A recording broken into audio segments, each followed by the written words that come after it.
प्रश्न, हर्ष के सैन्य अभियानों के आधार पर उसके साम्राज्य के विस्तार पर चर्चा कीजिए। उत्तर, हर्ष, जिसे हर्षवर्धन के नाम से भी जाना जाता है, एक प्रसिद्ध शासक था जिसने 7वीं शताब्दी के दौरान प्राचीन भारत में एक विशाल साम्राज्य पर शासन किया था। उनका साम्राज्य मुख्य रूप से उनके सैन्य अभियानों पर आधारित था, जिसने उनके प्रभुत्व के विस्तार में महत्वपूर्ण भूमिका निभाई।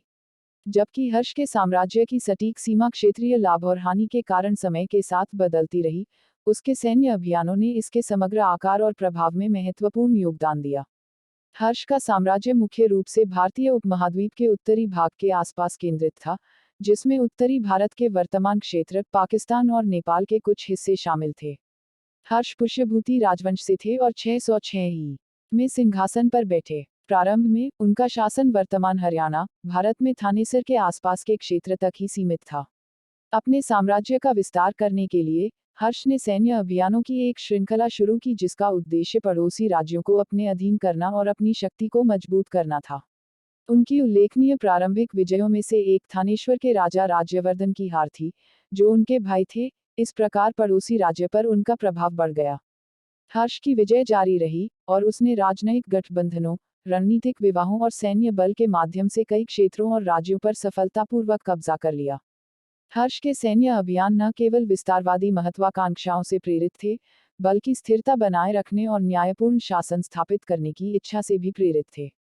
उन्होंने प्रतिद्वंद्वी राज्यों के बीच संघर्षों में हस्तक्षेप करके, विवादों में मध्यस्थता करके और शांति संधियां स्थापित करके राजनीतिक परिदृश्य में व्यवस्था लाने की कोशिश की।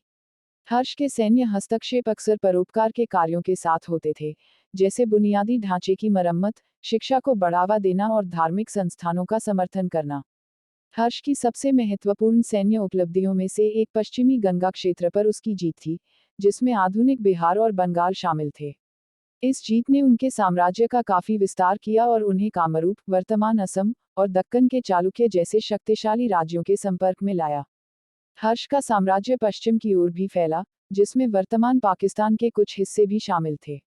हालांकि, यह ध्यान रखना महत्वपूर्ण है कि हर्ष का साम्राज्य पूरी तरह से केंद्रीकृत और समरूप इकाई नहीं था। उनकी सैन्य सफलताओं के बावजूद, उनके प्रभुत्व के कई क्षेत्रों में अलग अलग स्तर की स्वायत्ता और स्थानीय शासक बने रहे। हर्ष ने एक विकेंद्रीकृत प्रशासनिक दृष्टिकोण अपनाया, जिससे स्थानीय राजकुमारों को अपने व्यापक नियंत्रण के तहत अधिकार का प्रयोग करने की अनुमति मिल गई। अंततः, हर्ष के साम्राज्य की सीमा, जो उत्तरी भारत के एक महत्वपूर्ण हिस्से तक फैली हुई थी, काफी हद तक उसके सैन्य अभियानों से आकार लेती थी। हालांकि उनका शासन संपूर्ण भारतीय उपमहाद्वीप तक विस्तारित नहीं था, लेकिन उनकी विजय और कूटनीतिक प्रयासों ने उनके प्रभाव क्षेत्र को काफी विस्तारित किया और उनके समय के दौरान एक शक्तिशाली शासक के रूप में उनकी प्रतिष्ठा को मजबूत किया।